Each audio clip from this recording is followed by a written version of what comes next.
The commies just found the Rosetta Stone. Mamdani speaking the language of the revolution, Mandarin Chinese.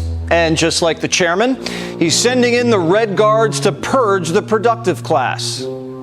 When it comes to these spontaneous uprisings or mass movements, so-called spontaneous, we know that they arise out of crises within capitalist society. We as DSA can be a major force that can provide that sharp edge by working in coalition with other organizations, developing those clear democratic processes to come up with a political platform, messaging and strategy, and maintain that energy while also giving the capitalist class a bloody nose. Mamdani may be speaking Chinese, but his comrades are telling the country what they want in plain English. These tactics straight out of the Soviet playbook. Bash the capitalists and burn the Constitution. So the two things that we're famous for is our commitment to a program and our hatred of the United States Constitution. And what the program does is it gives us a roadmap to revolution, and it gives us the obstacle that we finally will have to get over to have a revolution, which is the United States Constitution, basis of the United States government. A big part of the program, abolishing the Senate. What does it mean when you say you want to abolish the Senate?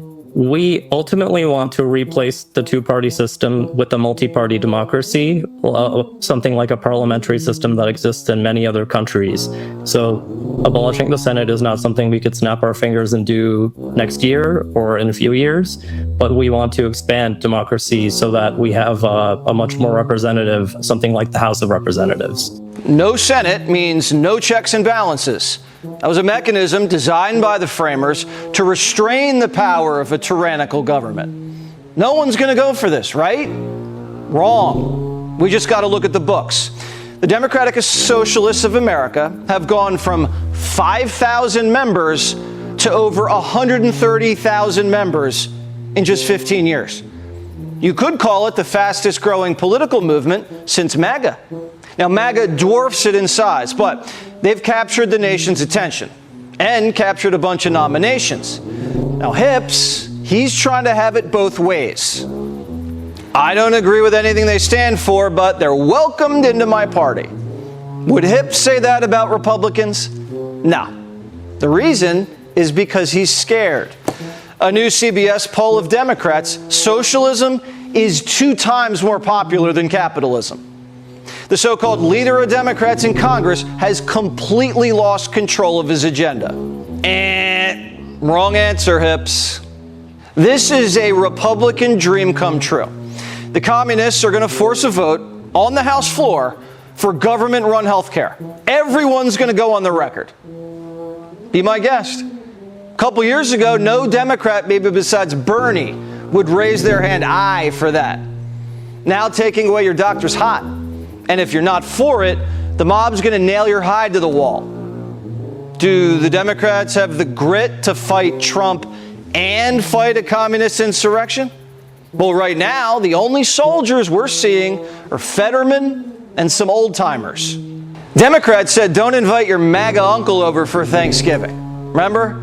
He's not allowed on your house for a holiday. But these crazy communists who want to abolish the police and prisons, they're allowed in. The tent's not big enough for your family, but these maniacs, yeah, come on in.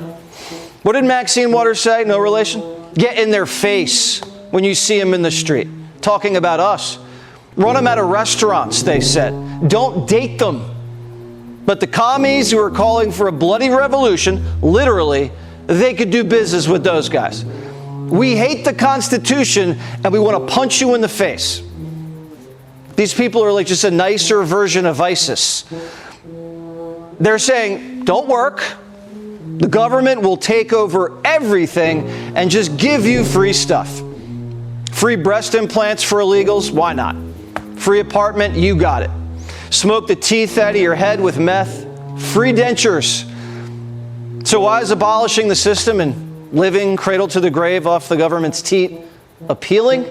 Well, one, Democrats didn't deliver anything for people when they had power. And two, an entire generation came of age during the Great Recession, during a housing crisis and record inflation. And they were told, taking out 200 G's of college loans would guarantee them a job and the American dream. Now they can't afford an apartment because their degree is worthless. And Biden shoved 1 million illegals into their city, so the rent's too damn high. So what they do, they quit. And they want a shortcut to success. And the Democrat Party, their party, surrendered. Axios says it like this: they've lost their identity. Quote, establishment Democrats have made clear what they're against without making much of a case for what they're for. It's hard to beat something with nothing. You know, I think they're on drugs. Let's see what's on BET. Oh, lordy Lord. Oh, shake it to the right. Shake it, shake it, shake it.